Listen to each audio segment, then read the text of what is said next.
Today we're going to be looking at exercises that we can do to learn to control our internal state.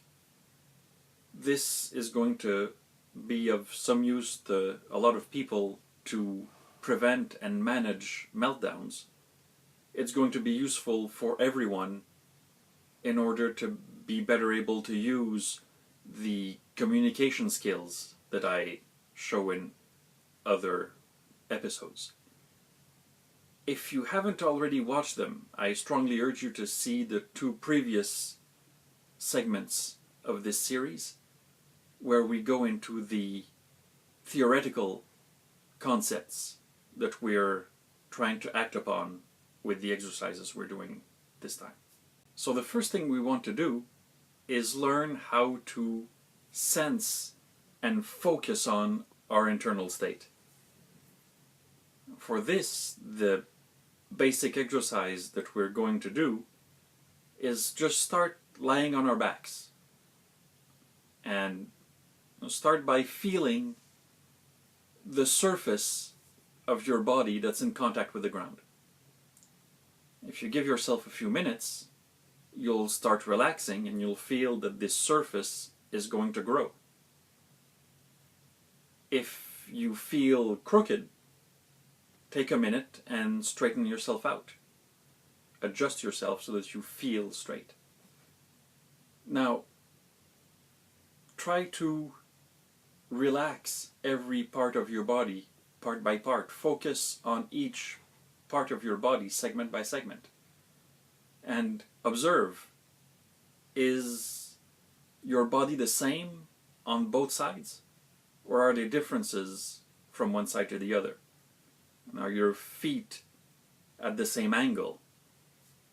Are your arms and hands positioned similarly on each side? Now try to contract the muscles of each part of the body and relax them in sequence. Try to contract only that part and not affect any other part of the body.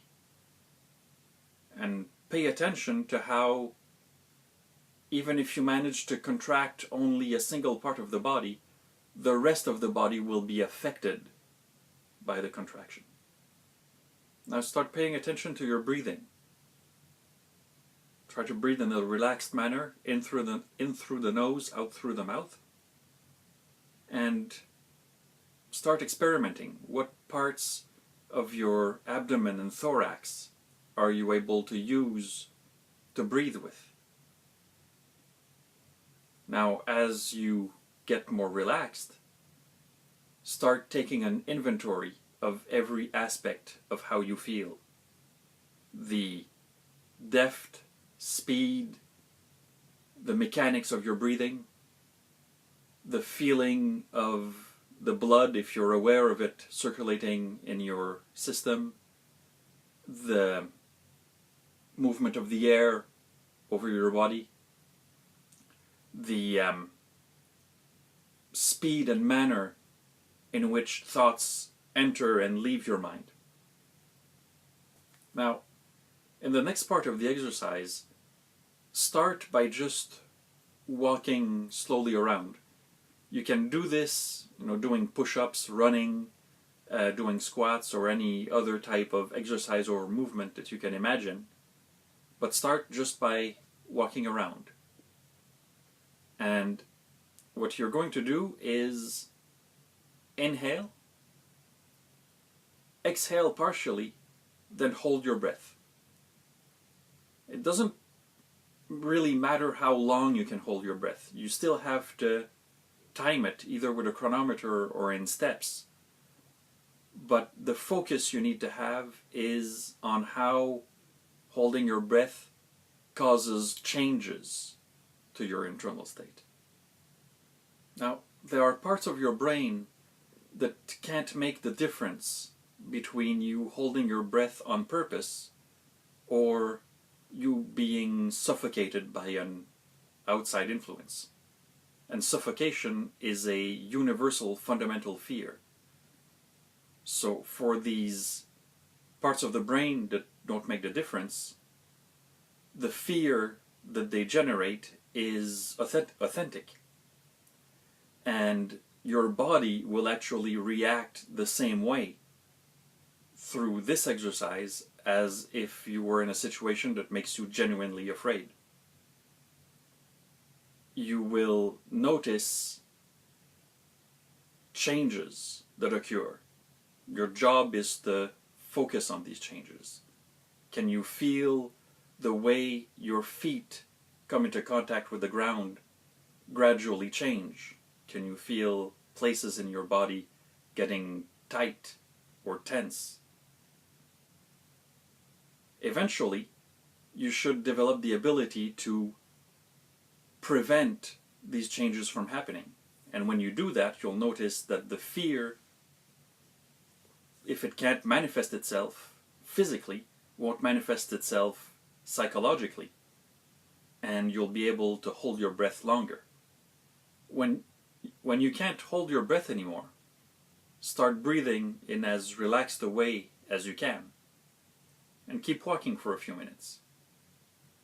When you're feeling better, lie down on the ground and compare the state in which you are now with the inventory that you took of your original state before you started the breath holding. Do whatever you feel you have to do to bring yourself back to this original state. When you've managed to get yourself as close as you can to the original state, do the breath holding exercise again. If you've succeeded in bringing yourself entirely back to that state, you'll be able to hold your breath as long or longer. If not, there's differences that you've missed. Now, the purpose of this exercise is entirely to make us more able to sense small changes as they occur and to know exactly what state we are in at any point in time and to bring ourselves from one state to the other as rapidly and effectively as possible. If our state changes because of a stressor, we become able to bring ourselves back to the state that we want to be in to obviously deal with the situation better. This is a difficult exercise, it's hard work. But if you challenge yourself, not just in intensity, but especially in sensitivity, you will not only be able to control your internal state, but you'll also be able to sense very small changes in that state in a way that's close to superhuman.